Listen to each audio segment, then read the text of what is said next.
And we are live with the March 2020 ENSO seminar. Welcome back.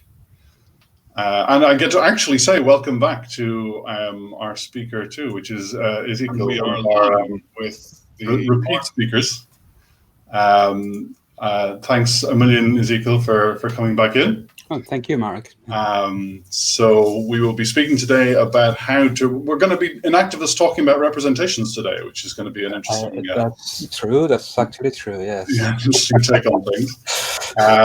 So we will do our customary, give a few people time to log on to the stream and to sort of bring themselves up to date. And I asked Ezequiel just in the run-up to, just as a means, rather than going through your lengthy career and profile for an audience who I'm sure are well introduced to you at this point, I thought maybe it would be a good idea to signal boost some things that an activist might be interested in. And so, Ezequiel, you mentioned that you've been reading a book recently, which is worth noting. Yeah, that's right. I mean, I was trying to think of perhaps some recent paper or something that could be worth mentioning. And there are obviously lots of work that's coming up that is interesting for an activist. But truth is, I'm not fully up to date with everything that's been coming out recently. So, but I did read this book that many people may know or heard about, which is this one called Braiding Sweetgrass by Robin Wall Kimmerer. This is an amazing book. I mean, it's not about cognitive science or an action or anything, but it is something that I believe anybody interested in an active approaches should read, or will probably very much enjoy. She's a botanist, and at the same time, she's a member of the Potawatomi Nation. So she's speaking about connecting scientific knowledge and indigenous knowledge in some sort of braiding pattern. And she is very poetic, the book, but at the same time, it has all kinds of amazing reflections on language, on, I mean, the metaphor of braiding different forms of language that we use by pure chance in the Linguistic Bodies book. I found it amazing that it was there as well. And so it's a really, really lovely book. And in a way, there's almost a lesson in every chapter that connects to, work in action or ecological psychology in general, and also lots of important lessons about the moments that we're living through at the moment. So I recommend that. Excellent. So yeah, thanks very much for that. Yeah, that's all we need. There's another book to read, but it's yeah, exactly. You should read this one. yeah, I know. Very good. So no, I appreciate that. Thank you very much. That does. It's the kind of thing actually that I've been coming across increasingly just around issues of epistemology and different ways of knowing, and the importance of being able to integrate them, or at least bring them into some kind of coherence. Yes. Dialogues, participation, things. Yeah, I think it's important. Superb. Well, I guess without further ado, then I think we can probably have a few people online. We have at least sort of one other member here Fred Cummins is ready to leap in and shout at us once the Q&A session kicks off. So I think on that note, I can invite you to begin your talk on arrows that come and go, picturing the organism-environment relationship. Thank you, Mark. I will share my screen. Please let me know if the sharing is... Yeah, it's coming through all right. Okay, good. Well, again, yes, thank you, Marek. This is not going to be a long talk, and in fact, there is potentially lots of work that could be done with the ideas that I'm sketching here, and in a way, I am only dipping my toes in the water into an area that I was always interested in, which is looking at the stories of or history of ideas through diagrammatic representations or illustrations, and I know Fred is also very interested in this. So with the excuse of a research topic that we're editing together with Marek and Tony Chimero and Manuel Erasa Escribano, for frontiers on the relations between an action and ecological psychology, I thought it would be nice to put together a little very brief overview of some representations of the relations between organisms and their environments, and see what we can learn from that, and what are the emphasis, the omissions, the stories that these pictures tell. In the broad context, of course, there's much more that I could be saying here concerning the use of diagrams in thinking. This is a very big area in cognitive science, but I'm more interested in how diagrams tell a story. So, for instance, books like this one by Lorraine Daston and Peter Gallison, they tell the story of the history of the concept of objectivity in science, because it has a history, and how diagrams and pictures and representations play a key role in this history. That's an example. Then, of course, there's lots of studies on the presentation of information, and that you can tell stories with that. Here, the books by Edward Tufte are really impressive. And then in the combination, in the area between art and science, history of art, history of science, we have people like Rudolf Arnheim, who kind of was living in between these worlds as an art historian, but also interested in visual perception and thinking with diagrams. And so there's a context to this that I'm not going to mention anything else here about this, but to tell you that there's probably much more that could be said than what I'm going to say.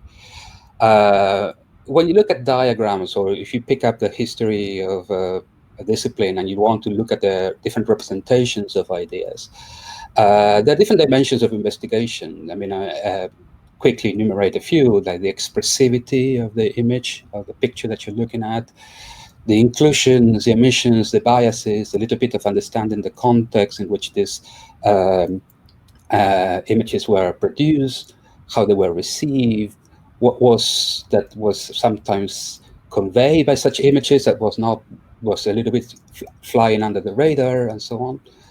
The narratives, how these images are used to tell a story, the productivity of the diagrams. By this I mean how they can be changed, reused, extended, and so on.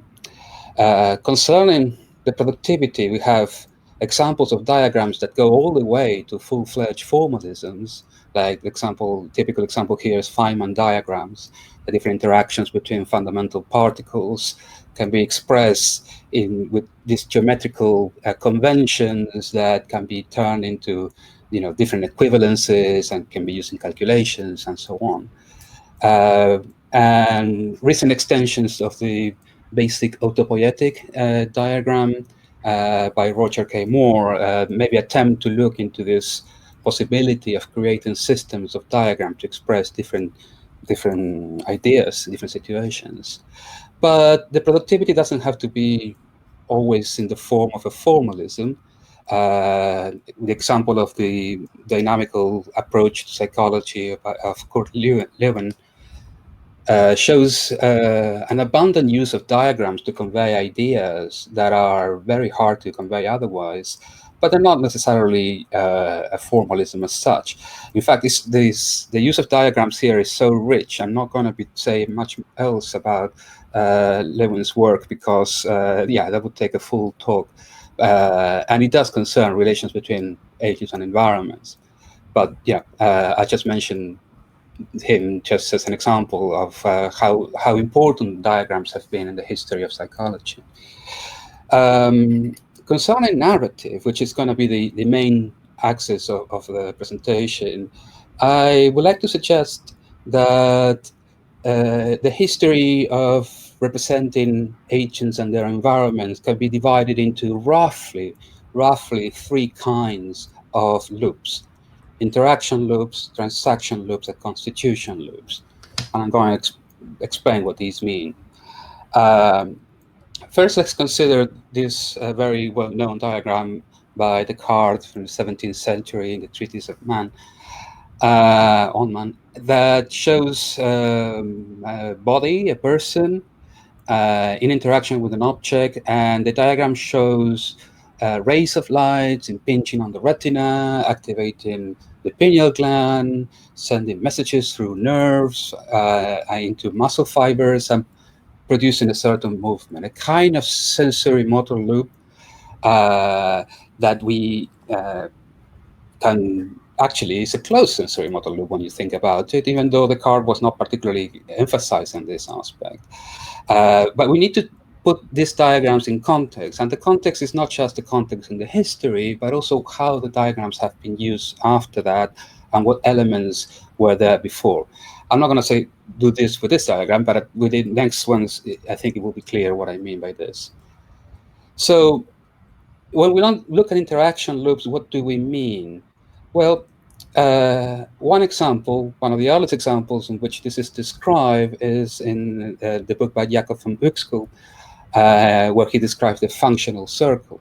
This diagram actually was used before this book, probably in his theoretical biology book.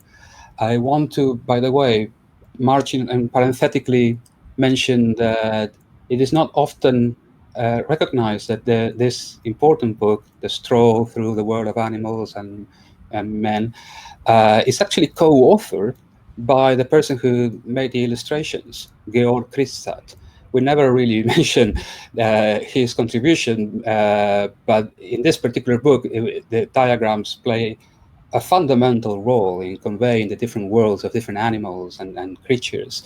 And it's important to know that it's, science is not only made by geniuses, they are made by people who can make drawings too. And this is something that I want to in brackets mention here as well.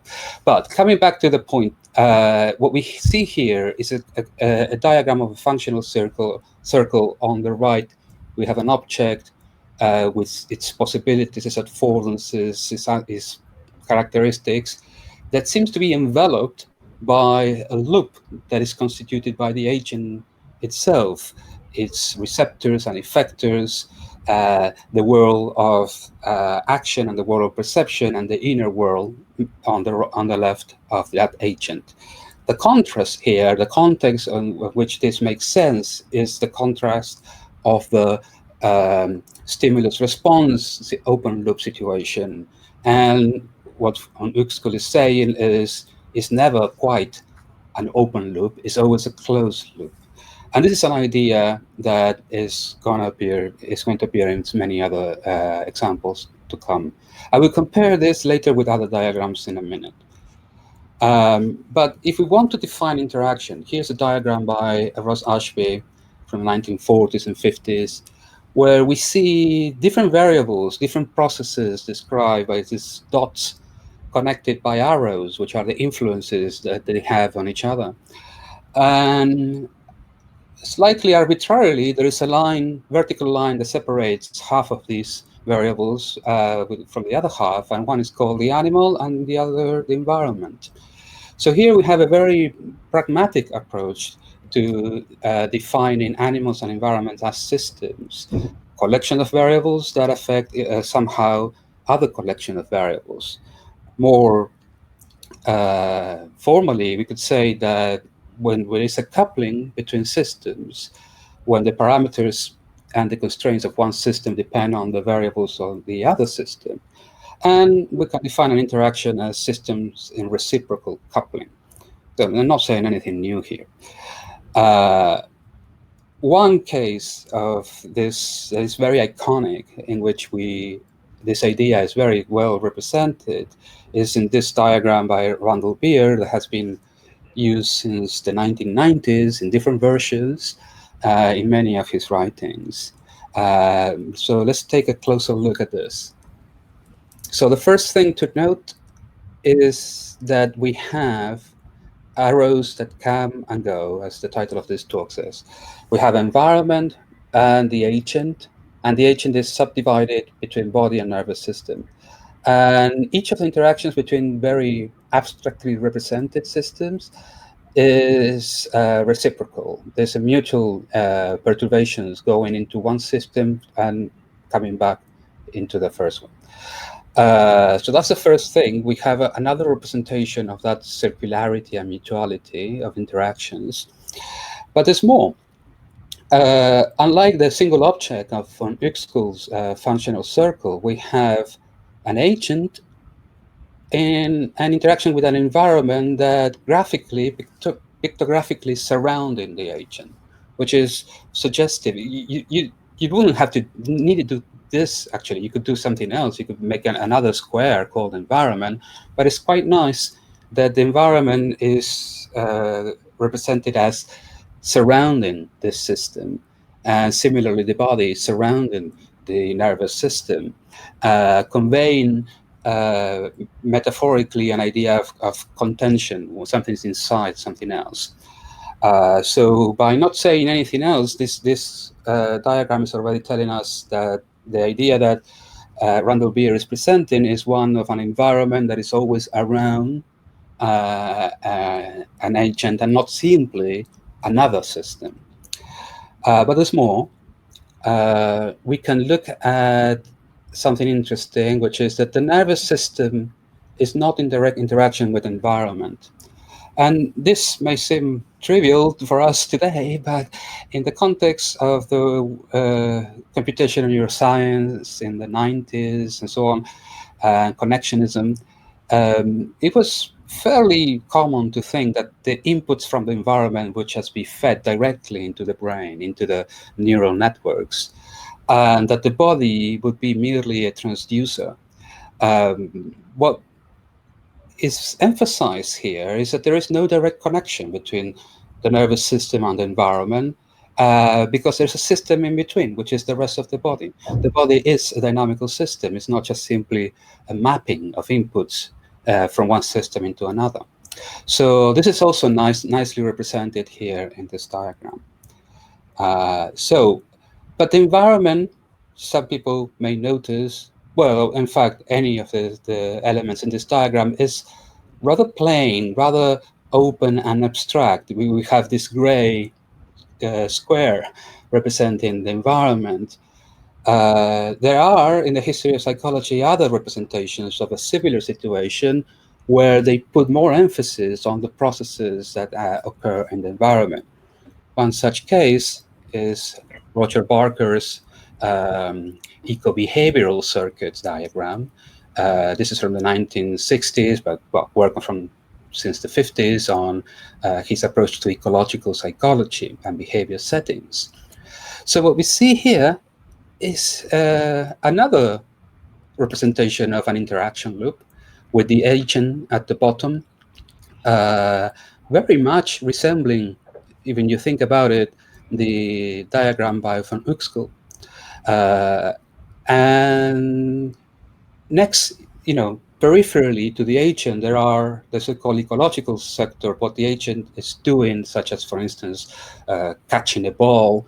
But beyond that, there is further processes occurring in the environment, which are the settings in which these actions are embedded. For instance, catching a ball in the context of a game, in a stadium, with people, with other players, and so on and so forth.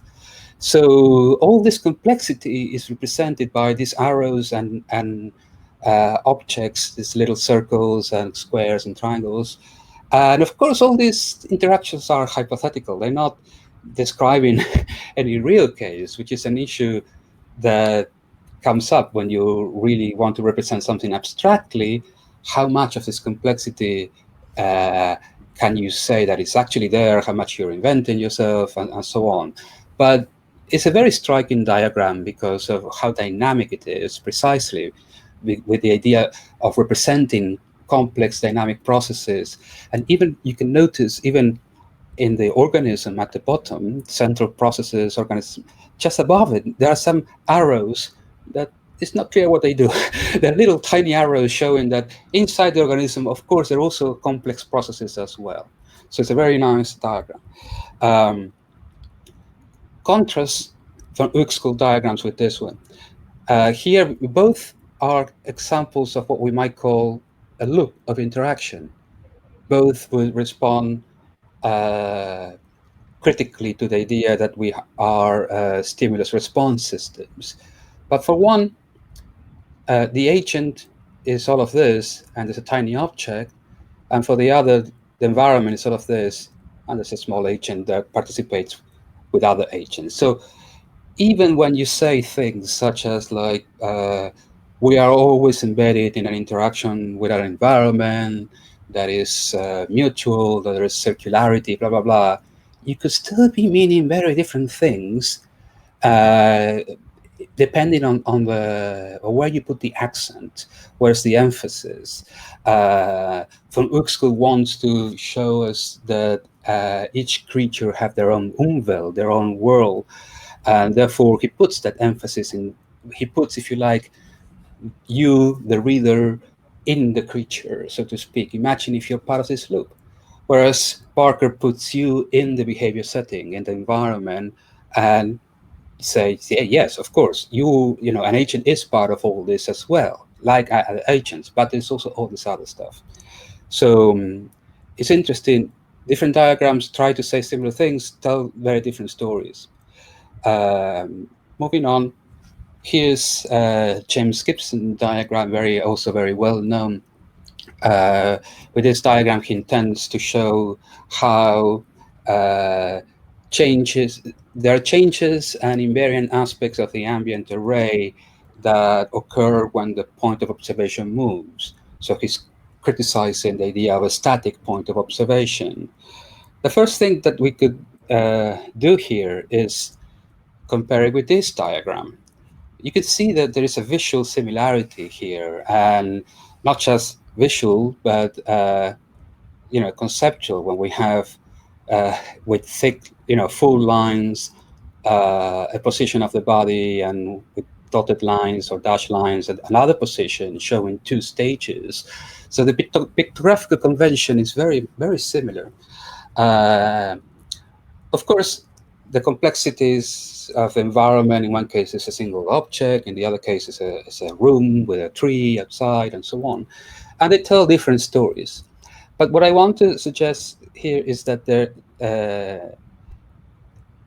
if you like, the converse point that I made earlier, that from the same story, you could actually represent it in very different ways, that similar representations might actually convey very different stories too. So in one case, in Descartes, we have a model of how you can conceive of the actions of the body as a series of mechanisms and connections between different parts of the mechanisms. And in Gibson, we see something quite different, which is trying to convey regularities that relate to movement of the observer, regularities in the perceptual field. Because in both cases, we have this element of the eye and the rays coming into the eye and getting inverted in the retina. Because Gibson cannot have just a single object, he has to have a rich environment. And he wanted to convey this thing with the rays and all. He resorted to a device which is quite interesting, which is he replaced the head with a big eye, a disproportionately large eye. And what cannot help but think that this, in a way, also conveys a little bit about the central place that vision plays in the Gibsonian approach to perception. I'm not saying this is intended, but I'm saying that diagrams tell the story, and sometimes these stories, through unintended meanings, also say something about a line of thought or the context of an idea. So let's look at what we mean by transaction loops, which is a different kind of narrative that diagrams tells. Well, I don't want to spend too much time here, but ideas of transactions have been placed in philosophy and psychology for some time. So Dewey and Bentley wrote this book in the 40s in stressing the difference between interaction and transaction and self-action, blah, blah, blah. And there are transactional models of development. To summarize this idea, this diagram is useful, this diagram by Arnold Samarov, which is simply to say the systems are in interactions, in this case, child and environment, and from that interaction, changes occur in both systems that depend on both systems. So the systems change together. So we could define a rough and ready definition of transaction when systemic properties of coupled systems change as a result of their mutual influence. So let's look. This is more difficult to define in dynamical systems terms because the system is changing. So you cannot. The definition of coupling becomes a bit fluid because if new variables are appearing or new parameters are appearing, well, it's not so easy unless you have a meta description to say how this will happen. So, well, that's an issue, but it's still. The idea has been used in science a lot. And for me, a typical case of a transaction diagram is the ultra-stable system proposed by Ashby.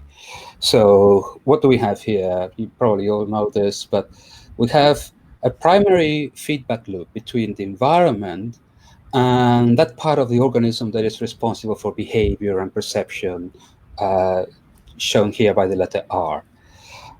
So that's, if you like, a simple version of Randall Beer's diagram, a body and interaction with environment. Ashby adds something else. It says there is an influence from the environment into the essential variables that the organism must maintain within viable limits in order to survive. This is shown here by a meter with two danger zones, the two marks showing whether you're approaching the boundary of viability. This meter influences a set of parameters, labeled here S, which in turn affect the coupling with environment. So that when you are at the boundary of viability, this secondary feedback is triggered, the system undergoes certain changes, and when the situation is such that the essential variables come back into the viable zone, well, the system stops changing and it will have adapted to the new environmental condition. And over time, the system state is both a result of its interaction with the environment and a result of its past interactions, the past history of mutual change. So that's an example of a transaction loop. This diagram, which comes from work in an action, could also be seen roughly to represent transactions. This is appears in Evan Thompson's book, but there are different versions of this in Varela's articles in the 90s. So we have an agent described by this big circle, this big ellipse, and inside that agent we see that there are dynamical processes happening. There is the nervous system with its own activity, and the sensory motor coupling with environment, and these are mutually modulating each other. And of course, the whole agent is in interaction with the actual environment. And this is shown to the left, where it says perturbations, response, and environmental domain of interactions. Now, you might wonder, I mean, what is there at the left? A more complete version of this diagram is presented by Tony Gemero in his 2009 book, where we see this is exactly the same as before, but he adds, if you like, ecological loops of interactions with the niche and the affordances and how they affect your abilities and so on. And the very idea of mentioning abilities emphasizes the point that this is a transaction loop. Your abilities can change. But coming back to this one, I want to make a point because, as I said, it's not clear what's in there in the environment. And if you are critical of an active approach, you might well take this as an example and say, you see, activists don't care about environment. You see, don't even bother to draw it. Well, yes, that's one reading, and that's fine. It is true. The environment is not even shown here. But the point I want to make is that you could also have a different reading of this diagram, a more charitable reading, which has to do with the fact that these arrows on the left, it's not that they don't go anywhere or they don't come from anywhere. They go into the background. So you could put it like this. You could say that what this is saying is that the milieu, the medium, is so pervasive that even drawing it creates a problem, because by convention, by semiotic convention, you have to draw it in the same plane as the main diagram. But here you could use this diagram to convey the idea that you can short circuit the two semiotic levels of figure and background, and use that as the expressive, conceit, the expressive idea for the diagram itself. I'm not saying that's the idea behind this diagram, but I'm saying that it's nice to see that it also affords this interpretation, and that is, if you like, part of the productivity of diagrams, that you can keep on finding meanings in them. So another example of transaction, because transaction seems to imply different time scales, that's the easiest way to understand it. But I believe that there's also an element of transaction in this diagram of sensory motor schemes, where we see each segment of this circle representing a sensory motor coordination pattern. Each of these patterns is a coupling between environment and agent. So here is a diagram that doesn't represent the agent or the environment explicitly, it represents the relations between them. So we see in this case a baby scheme for drinking from the milk bottle. Well, you have each of these schemes requires a coming together of environmental processes and bodily processes, such as suckling and the bottle, or the milk and swallowing, or air and breathing, and so on. Why is this a transaction? Well, I'm suggesting that this is an interesting case in which there is not just an interaction happening in each of these segments, but an interaction that leads the systems, both agent and environment, into a new state from which the next interaction can happen. The fact that this can happen at the behavioral scale is just a result of larger timescale processes of equilibration that have put together in some way all these elements and make them work together. So, well, I mean, it might be, arguable that whether this is you can interpret this as a case of interaction, and there is some ambiguity here, but I kind of like to think about it as transaction, perhaps as well as interaction. So, what about constitution loops, the third line of narrative? Well, here it's not just that the agent and environment change together. We're interested in describing how agents emerge from a basic medium, that at the same time that they emerge, their environments co-emerge. The typical case here, you probably guess, is this iconic autopoiesis diagram by Maturana and Varela. What we have here is an entity made of a relation when you think about it. Think about the semantic conventions of arrows conveying relations between entities, and figures like circles, closed figures, or squares conveying entities themselves. Well, here we have an entity drawn from an arrow that closes on itself. And I think it's a very nice, synthesis of the two conventions that tells a story of what autopoiesis means, which is out of a set of relations, an entity emerges. And this entity sustains relations with the environment, which are also an interaction loop or an intersection loop. And this is shown by the arrows at the bottom and the wavy line, which is meant to be the environment. Now, this convention, which is quite creative, in fact, it was used before. And I found an example that is quite interesting, which is in this book by from 1951, I believe, Jürgen Rusch and Gregory Bateson. The diagram on the left, you see very much the autopoietic diagram, in that there is a self-constituting loop that describes an organism in relation to the environment. You just have to turn it around, turn it 90 degrees up, and you see it's very much the same diagram. Another interesting case in which they convey and describe actually an organism as a self-referential system and a relation becomes an entity. In this case, the arrow doesn't quite close on itself. The circle doesn't quite close.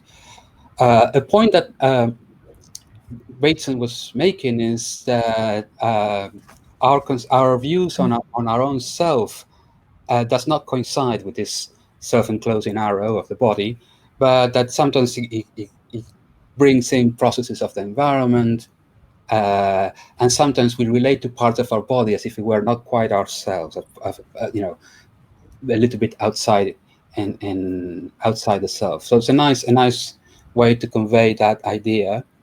Yeah, I think I want to say more about this right now, but it's an interesting case of a convergence of ways of representing organisms and environment. Now, the autopoietic diagram has been extended by in an action to describe idea of agency. In this case, to say very briefly, what we have is not just the self-sustaining unit of the living body, but interaction with the environment, but you have asymmetric regulations of this interaction conveyed here by these red arrows. And when these red arrows themselves become a sort of a network of relations with a certain operational closure, we have what we call a sensorimotor agency. This is described in the book Sensorimotor Life, and the diagram appears in the other book, in Linguistic Bodies. It's a way of representing two kinds of closure here. Organic closure, the inner circle, and sensorimotor closure. And this has also been used, I'm just mentioning this in passing, to convey ideas of interaction, like participatory sense-making and so on. This is an example of, if you like, the productivity of diagrams, and you can use them and start playing with them and convey new ideas. The final diagram I wanted to mention is by Helmut Plessner in this book from the 1920s, actually, only recently translated in English last year, The Levels of Organic Life and the Human. Essentially, it's a very simple recap of some of the ideas that we have been looking at. So he's looking at the boundary between body and medium, or body here represented by the letter K for copper, and medium. And in the first inset on the left, we see what we saw in that diagram by Ashby, an arbitrary boundary. Let's define this as a boundary between two systems by convention, the boundary of the skin, or the boundary of something that moves in an integrated fashion, or something like this. And actual interactions flow across the boundaries because they don't care about this boundary. That's represented by the two arrows crossing. The boundary is merely a matter of convenience. In contrast, you have a reified boundary that separates two domains, the domain of the body and the domain of the medium. And you might think this is an exaggeration. Nobody thinks that there's actual separation. Well, that's true, but if you look at the work in autopoiesis and the insistence of non-intersectic domains, the domains of interactions and the domain of constitution, there is a version of this happening there, I would say. What Plessner suggests, which I think is very much in line with an action, is that there are processes of integration and disintegration of boundary, that the boundary is constantly being made by processes that build and processes that, dissolve entropically into the background. And this is, again, will be a very clear case of a constitution diagram.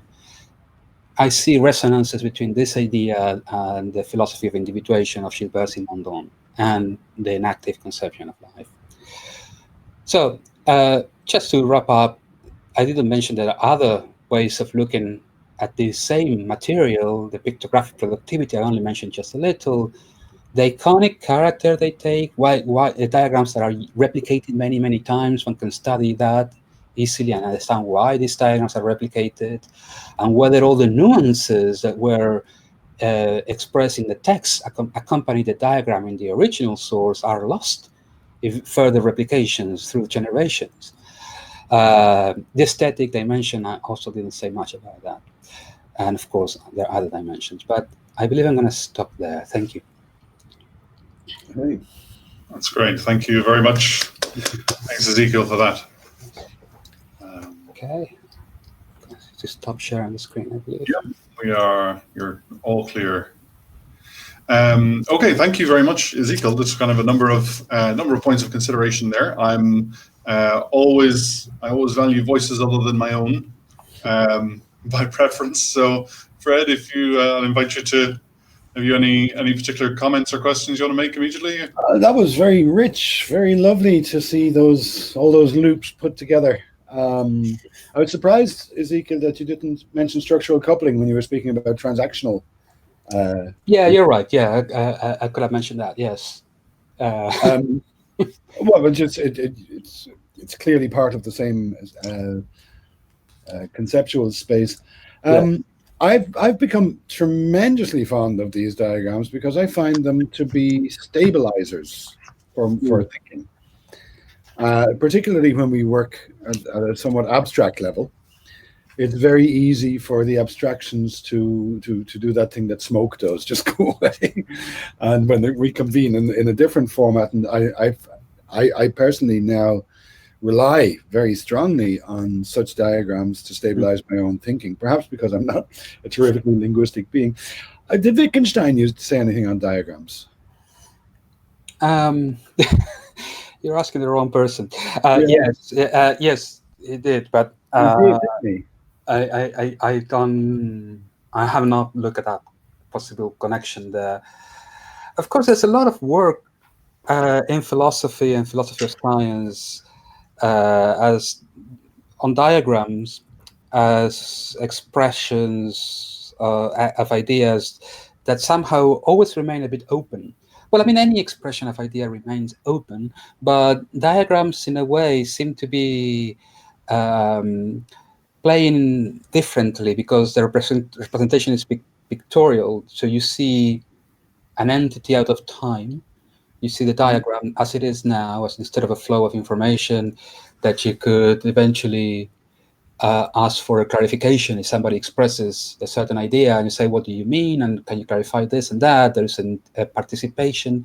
The diagram allows a different kind of participation, restricting these possibilities of direct interaction with the producer of the diagram most of the time, but at the same time allowing other possibilities. And I wonder what Wittgenstein might have said about that as diagrams as language games, but I'm not too such a big fan, so I may be missing something there. It's a little dangerous because they sometimes work as formalisms and sometimes work as merely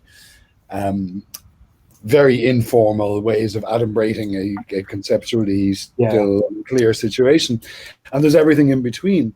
But in the context of public discourse, they do serve to stabilize something, which in a way that where words get slippy. Yes, I'm learning to value face-to-face discourse and public discourse rather more than this hiding away in a room and reading a book when thoughts are completely undisciplined in that. Yeah. Nearly all our work has been done in that fashion by men hiding away, reading books and thinking thoughts. Taking it out into the open seems very, very important. You may know I'm chasing Spencer Brown. Some of Spencer Brown's contribution here as a means of contributing to that discourse, which comes with a diagrammatic element as well. And so I just think these are far more than add-ons. They're far more than something that's handy or something that's nice. Yes. I would like to see them become something that is required, almost central to our discourse. Yes. But there again, I'm probably just a bad reader of French philosophy, for example. I have a book, I wish I had it at hand, that explains Hegel's logic using diagrams, only diagrams. So it's a very thick book, so it's not only diagrams, but it's always has a circular diagram with intersections and breaks and divisions, and I think it's a very brave attempt to to explain something very complex using diagrams. But you're right. I mean, there are stabilizers of thinking, and there are more than that, or maybe because of that, they are platforms for further thinking. And you start looking at the diagram, say that what would happen if an arrow came from there to there? What would that mean? Most of the time, maybe nothing, but sometimes you come across something like, wait, yeah, this actually represents something else that I wanted to convey. So yeah, that's that. I mean, the diagrams have limitations and lots of power as well. They have both. They have that's different from spoken utterances. We are very visual creatures, and therefore, looking at the diagram, if the idea is easily graspable in a diagram, that saves you from reading chapters and chapters. But at the same time, there is a difficulty in that the diagram simplifies many times, leaves things out, and often that is put in the figure caption or in the main text. Something appears, says, oh, beware not to, we didn't represent here such and such a thing, or time is not represented as here. And the issue that now becomes a question for the history of science is, what happens in the next generation when somebody's teaching with that diagram? Do all the caveats, get also taught, or just a diagram? So no, this is important, and I think maybe a diagram is like a word, and presented in a different context, the diagram will mean something different. But they seem to have a bit more stability than words. I mean, think of the way behavior functions in so many different discourses, for example. It's all over the shop. I can't think of any one way to draw it, but if within a specific discourse, you could probably pin down that slippery word with the diagram. Yeah. And as your discourse changes, it will become obvious that, hang on, something's gone wrong with the word. Well, I think it's almost like we can sort of take that ecological insight that one point of view is always ambiguous, but with two, the parallax gives you sort of a better grasp of things. So insofar as you have a diagram and, say, a caption or discussion on a text, you have a dialogue within the content that isn't present if you use only a single modality of expression. So there is that possibility for a back and forth to try and explicate something that otherwise is going to remain implicit. Yeah, it shifts the assertions to the public domain. Words are usually considered to be private. They're not, of course, private. We can put up a quote and we can discuss the quote, and there's the words right in front of us.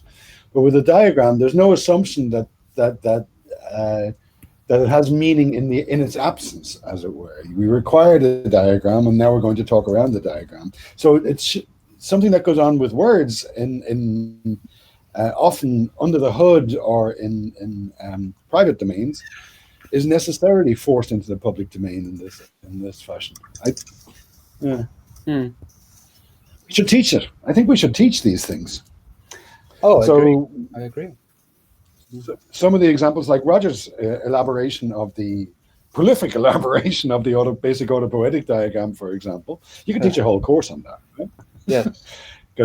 And then you could just, it's like Lego for thinking in that particular domain. Yes. Well, actually, the Lego thing raises an interesting thing for me that struck me particularly, Ezequiel, when you mentioned it briefly when you were talking about your sensory motor scheme diagram, and that you have suckling, breathing, and what's that third? Is it drinking? Is the drinking, swallowing, breathing, swallowing. So there is. In essence, the notion of a diagram, like I guess, in boldly and implicitly has everything at the same scale, and yet the timescales of those three different things might be quite different. Sure. And that's, again, I guess, both a potential strength and a potential point of danger, as it were, or misuse. I think we coming back to the point that every diagram will omit something, or will choose a convention that cannot very well represent some aspects, and in a way, often that is sort of you do it in a conscious way. Sometimes you say, well, I know these three sensory motor coordinations are not the same, but there is some aesthetic value in representing them like three faces of a sensory motor scheme. I don't want to overcomplicate the diagram because there's a value to simplicity. But of course, you can also omit things that you think that are not important. So in this case, you omit something that you say, well, it's not that it's not important. I just want this diagram to convey something else. But sometimes you can omit things that you think it never occurs to you that they should be there, until somebody points it out. So, but that is going to be inevitable if we want to have diagrams that are also stabilizers, like Fred is saying. If you want to stabilize some idea, the diagram has to have some graspability, some simplicity and aesthetic value, that you see it and you say, oh yes, I know what that means. Drinking leads to swallowing, leads to breathing, leads to drinking, and I can see how it goes. But does that graspability always come through the diagram's iconicity, or? Well, I'm wondering how abstract or complicated. I can think of so many formalisms that you essentially have to be fluent before you have a clue what's going on. Yeah. Writing being one. Is diagram's strength that it doesn't require that kind of fluency? It's an interesting question. I mean, probably there are people who have thought about this, but I think the iconicity. Okay, there are two uses of that word. One is the semiotic use of the diagram. It's an icon of the idea that it's referring to. And the other is the diagram becomes iconic because it is used in an iconic way to always slogan, like a slogan, exactly. I think the first one might be the most relevant here. The diagram, the graspability, it's very contextual because it depends on available conventions in our culture. How we read things, how we interpret a circle as an entity and not as a surface. Many of these diagrams are only two-dimensional. There are all kinds of conventions that are at play in the background, which is itself a topic for really interesting research and in action. All our thinking and all our doing, it comes. It's the tip of the iceberg of all kinds of skills and conventions that we're used to. Yeah. So I find your use of the background, Ezequiel, was interesting because you actually added a third dimension to. And one of the strengths of diagrams is to go from linear to a two-dimensional topology, and then you were suggesting adding a third dimension. You're going to make sculptors of us all yet. Yes, that could be nice. Yeah, that one is an interesting case that I only realized this explicitly, although I often made diagrams like this in presentations where the arrows go nowhere, and I always thought, well, because that means they go into everything. They go into the environment and everything that's out there. I don't need to represent it explicitly, but I never thought about it as an issue until I was forced to think about it in this case for this, and then I thought, hey, one reading is an interesting reading, which is the reading that there is an expression through the subversion of a convention. So the arrow doesn't stay at the same level, it goes to the background. Another case is the autopoietic diagram. An arrow doesn't convey just a relation between entities, it closes on itself, and it's a self-relation that emerges as an entity and shaped like a circle. So there are creative uses. I'm not saying these are the only ones, of course. But there, you find sometimes like, hey, that's nice, that's neat, clever, and in a way, I often find that you go, aha, this is even more interesting than I thought before, and that doesn't mean that the person who made the diagram was keeping all this in mind when they were producing the diagram. not necessarily. Not is the only reading of the diagram, but the diagrams have 4 different readings, and if you find a good reading of a diagram, run with it, use it. I would say It's a thinking resource, just like the text is. Exactly. Thinking and a preaching resource. on text here on YouTube, Jonathan McKinney has raised the point that ambiguous figures and things like Rubens' vase offer an opportunity to play with the figure-ground relation in order specifically to look at that notion of the agent-environment relationship in a way that text doesn't allow. Are there particular ways that those might be used, I suppose? Yes. Well, no, I agree with that. Yes. Guys, I'm afraid I have to go. Ezequiel, thanks very much for really entertaining. Okay. We'll continue this discussion at the next possible opportunity. Take care. Okay, bye. Thanks, Fred. So yes, indeed, we're sort of coming up on the hour mark. So I think it's probably a good place to finish things. So Ezequiel, I really appreciate you doing this on a relatively short notice too. Lots of rich discussion there. So thanks very much for that. My pleasure. It was very nice. Great. Okay. Thanks, Mark. Thanks. Bye.